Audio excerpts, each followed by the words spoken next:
नमस्कार मित्रांनो, तुम्हा सर्वांचं स्वागत करतो मी आपल्या लाडक्या यूट्यूब चॅनलमध्ये, ज्याचं नाव आहे टेक्निकल भंडार.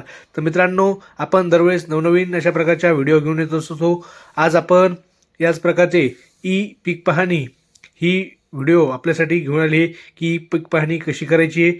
मित्रांनो, आपल्या मोबाईलद्वारे आपण ई पीक पाहणी करू शकता. तर मित्रांनो, 1 डिसेंबर 2024 पासून ई पीक पाहणी ही सुरू झालेली आहे. ते 15 डिसेंबरपर्यंत याची मुदत असणार आहे. तर मित्रांनो, चला तर पाहूया मग पूर्ण व्हिडिओ की ई पीक पाहणी आपल्या स्वतःच्या मोबाईलवरून आपल्या शेतात जाऊन आपल्याला कशी करायची आहे. रब्बी हंगामासाठी ही पीक पाहणी करायची आहे. आपण शेतात हरभरा केला असेल, कापूस केला असेल किंवा तूर असेल, तर या पिकांसाठी ई पीक पाहणी करणे गरजेचं आहे. तर बघा संपूर्ण व्हिडिओ. तर मित्रांनो, त्यासाठी आपल्याला प्ले स्टोअरला जायचं आहे आणि ई पीक पाहणी नावाचं ॲप डाउनलोड करायचं आहे. त्यानंतर आपण पुढं नेक्स्टवर क्लिक करायचं आहे. निवडा या बटनावर क्लिक करायचं आहे. आपला महसूल विभाग निवडायचा आहे. अमरावती असेल, अमरावती, नाशिक असेल नाशिक, तर माझा नाशिक आहे, तर मी नाशिक निवडतोय. त्यानंतर आपल्याला शेतकरी म्हणून लॉग इन करायचं आहे. शेतकरी म्हणून लॉग इन केल्यानंतर मित्रांनो, आपला मोबाईल नंबर XYZ तुमचा जो असेल तो तुम्हाला टाकायचा आहे. त्यानंतर पुढे जा असं म्हणायचं आहे. OTP आपल्या मोबाईलला येणार आहे. मोबाईलला OTP आल्यानंतर मोबाईलला OTP तिथे सबमिट करायचा आहे. त्यानंतर मित्रांनो, आपल्याला लॉग इन पद्धती निवडायची, सहाय्यक म्हणून किंवा तलाठी म्हणून. तर यानंतर आपल्याला OTP मोबाईलला जो आलेला असेल तो मोबाईलला OTP आलेला आहे, तो मोबाईल आपल्याला या ठिकाणी टाकायचा आहे. तर मित्रांनो, मी ऑलरेडी लॉग इन केलेलं होतं, त्यामुळं माझा OTP आधीच आलेला आहे. तिथं बघा, आपण पाहू शकता हे 3 खातेदार आलेले आहेत, त्यांची नावं आलेले आहेत. त्याच्यानंतर माझा OTP आलेला आहे. मी OTP तिथे सबमिट केला आहे. आपण पाहू शकता OTP मी इथे एंटर करतोय. 5624 असा OTP आलेला होता माझा. तर मित्रांनो, मी OTP इथं सबमिट करतोय. त्यानंतर पुढे जा या बटनावर आपण क्लिक करतोय. मित्रांनो, नोंदणी करा या बटनावर आपण क्लिक केलं. OTP आला, तुम्ही पाहू शकता 5348 असा OTP आलेला आहे. आपण OTP सबमिट केला आहे. त्यानंतर पुढं जातोय आपण. त्यानंतर आपण पाहू शकता की प्रोसेस वगैरे 2 मिनटं वेळ लागतोय. त्यानंतर आपला पुढं प्रोसेस झाल्यानंतर आपल्याला पीक माहिती नोंदवा यावर बटनावर क्लिक करायचं आहे. पीक माहिती नोंदवा या बटनावर क्लिक केल्यानंतर मित्रांनो, खातं अपडेट करा यावर क्लिक करायचं आहे. त्यानंतर मित्रांनो, थोडा वेळ लागतोय, सर्व्हर डाऊन असतं त्यामुळे. नंतर पीक माहिती नोंदवा या बटनावर क्लिक केल्यानंतर आपल्याला पुढे जाऊन आपण जे काही पीक शेतात घेतलेलं असेल, कापूस असेल, ऊस असेल किंवा सोयाबीन असेल, तर ते आपल्याला टाकायचं आहे. आपण खाते नंबर निवडणार आहोत. ज्या व्यक्तीचा आहे त्या आधार 712 उतार्यामध्ये त्याचं खाते नंबर असतो, तो तिथं भरायचा आहे. त्यानंतर मी गट नंबर आपला काय असेल तो XYZ गट नंबर आपण तिथं भरायचा आहे.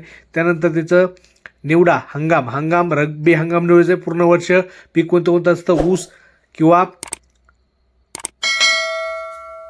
फळबाग या पूर्ण वर्ष पीक असतं. त्यानंतर मित्रांनो, निव्वळ पीक, एक पीक आहे, आंतरपीक आहे, बहुपीक आहे, किंवा मग आपलं शेडनेटमध्ये आपण पॉली हाऊसमध्ये काही केलेलं आहे तर ते निवडून आपण एक पीक इथं भरतोय सध्याला हरभरा. तर हरभरासाठी आपण 1 नंबरच्या याच्यावर टिक करायचं आहे की एकच पीक आहे आपलं हरभरा. तर रब्बी हंगामात आपण मित्रांनो हरभरा केलेला आहे शेतात, तर आपण हरभऱ्याच्यावर क्लिक करणार आहे. त्यानंतर पुढं जायचं आहे.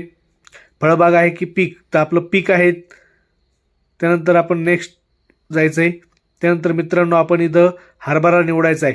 हे बघा, पूर्ण असे सर्व डिटेल्स आलेले आहेत. त्यानंतर आपल्याला हरभरा या पिकावर क्लिक करायचं आहे. कांद्यानंतर हरभरा क्लिक केल्यानंतर मित्रांनो, पुढं जायचं आहे आपण. त्यानंतर किती हेक्टर आपण केलेली लागवड, किती एकरात केली, किती गुंठे असेल, तुमचे 1 एकर असेल तर 40 आर असेल. माझं आता 31 गुंठे आहे, तर मी 31 गुंठ्यात हरभरा केलेला आहे. तर मी तिथं पूर्ण शेतात 31 आर असं करणार, या ठिकाणी क्लिक करणार आहे. हे क्लिक केल्यानंतर मित्रांनो, आपल्याला संपूर्ण माहिती ही खरी भरायची, जेणेकरून उद्या आपल्याला पाण्याचा सोर्स आपला विहीर आहे, तर मी विहीर निवडतोय. तुषार सिंचन किंवा ठिबक सिंचन, मी तुषार सिंचन निवडतोय की माझ्या शेतात स्प्रिंकलर लावून पाणी दिलं जातं, त्यामुळे मी तुषार सिंचन निवडतोय. मित्रांनो, आपण सर्व माहिती शक्यतो खरी भरायची, जेणेकरून आपला पीक विमा असेल किंवा आपल्याला येणारं हे असेल तर ते व्यवस्थित आपल्या खात्यात जमा होतात रक्कम. त्यानंतर आपण कधी पीक घेतलेलं आहे अंदाजे तारीख त्याची ज्या दिवशी आपण पीक पेरणी केलेली आहे त्याचं तारीख टाकायची, पुढे जा या बटनावर क्लिक करायचं आहे. त्यानंतर मित्रांनो आपण पाहू शकता थोडा वेळ घेता येते, परंतु शक्यतो शेतात जाऊन स्वतः माहिती शेतात जाऊन भरायची. आता मी तुम्हाला दाखवण्याकरता ही घरूनच माहिती भरलेली आहे, मी फील्डवर गेलेलो नाही मित्रांनो. परंतु यावर्षी तुम्हाला लॉंगिट्यूड अँड लॅटिट्यूड येतं आहे, त्यामुळे तुम्हाला प्रत्यक्ष शेतात जायचं आहे. बघू शकता आपण नकाशा आलेला आहे, मॅप आलेला आहे आपला 696 गट नंबर आलेला आहे.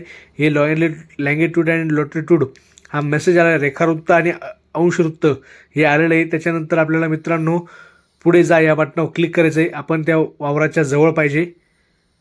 त्यानंतर आपण पुढे जा या बटनावर क्लिक केल्यानंतर मित्रांनो छायाचित्र, पिकाचे छायाचित्र आपल्याला 2 घ्यायची. ती कशी घ्यायची तर मित्रांनो एक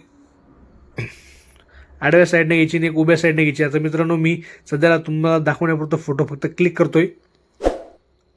दोन्ही फोटो मी फक्त घरातच बसून क्लिक केलेले आहेत, परंतु शक्यतो तुम्हाला स्वतःच्या शेतात जाऊन हे फोटो घ्यायचे, याची नोंद घ्यायची आपण. मित्रांनो ही मी दाखवण्यासाठी तुम्हाला घरातून फोटो घेतलेले आहेत. फोटो अपलोड व्हायला थोडा टाईम लागतो, त्यानंतर परत दुसरा आपण फोटो अपलोड करायचा आहे. मित्रांनो शक्यतो खरी माहिती भरा, म्हणजे जेणेकरून तुम्हाला कुठलीही अडचण येणार नाही. त्यानंतर मित्रांनो टिकवर क्लिक करायचं आहे. त्याच्यानंतर पुढे जा हिरव्या बटनावर परत क्लिक करायचं आहे. हिरव्या बटनावर क्लिक केल्यानंतर आपण परत पुढे जाणार आहोत.